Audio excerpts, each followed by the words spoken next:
Fokker صاحب کیا ایک سیاسی جماعت کو، ایک بڑی سیاسی جماعت کو، انہوں نے جتنی سیٹیں جیتی ہیں ایٹ لیسٹ جو انڈیپینڈنٹس تھے so called P T I کے، وہ ان سے تعداد میں زیادہ جیت کے آئے ہوئے ہیں، کیا اس کو بین کر دینا چاہیے؟ ملک صاحب، تاریخ کا سب سے بڑا سبق یہی ہے کہ اس سے کوئی سبق نہیں سیکھتا۔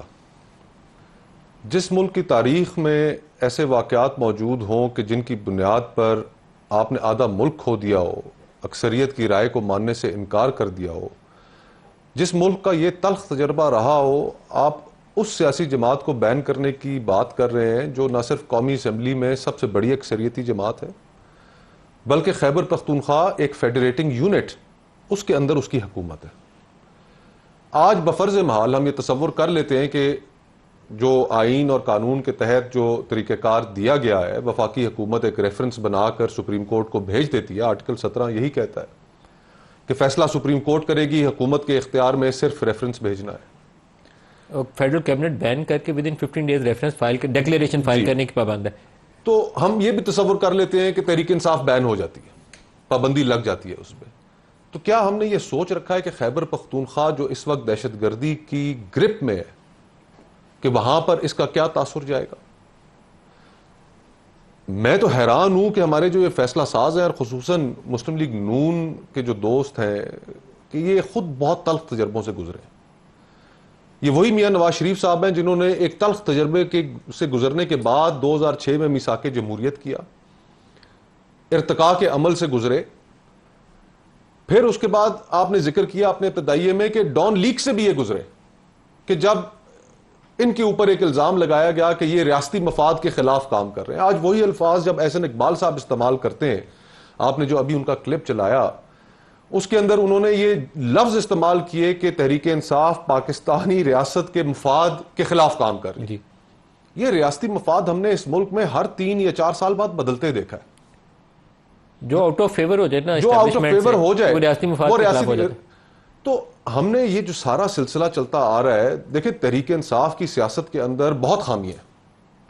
تحریک انصاف کی کانٹرڈکشن سے بھرپور سیاست ہے۔ لیکن 9 مئی ہے نا، 9 مئی کو آپ جسٹیفائی نہیں کر سکتے، نہیں کر سکتے کوئی طریقہ کار نہیں اس کو جسٹیفائی کرنے کا۔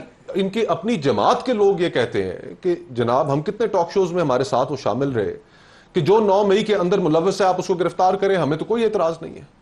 لیکن پھر اگر جب ہم یہ دیکھتے ہیں کہ 9 مئی کے اندر ہمیں ٹی وی اسکرینوں پر ایک دن دکھایا جاتا ہے کہ جی فلانا شخص بھی ملوث ہے، فلانا بھی ملوث ہے، پھر ہم دیکھتے ہیں وہ پریس کانفرنس کرتے ہیں اور پاک صاف ہو جاتے ہیں۔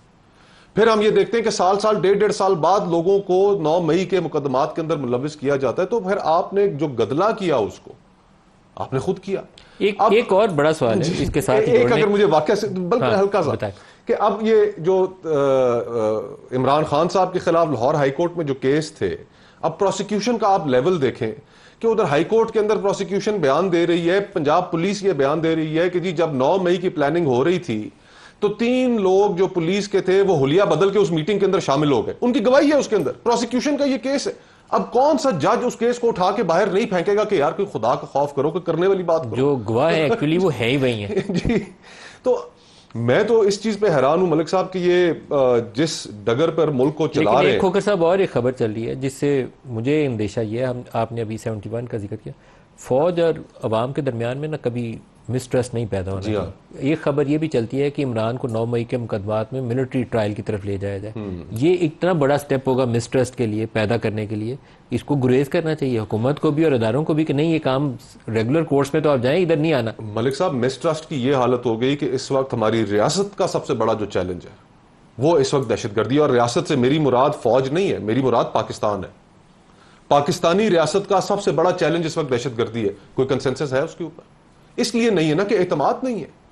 لوگ یہ کہہ رہے ہیں کہ جناب 3 سال پہلے تک پیغام ہمیں یہ دیا جا رہا تھا کہ لوگ وہاں سے آئیں گے، ہم آپ کے درمیان سیٹل کریں گے، ان کو اسلحہ اٹھانے کی اجازت ہوگی، سب کچھ معاف ہو گیا، انہوں نے جو ظلم کیا سب کچھ کیا وہ ایک طرف رکھ دیں۔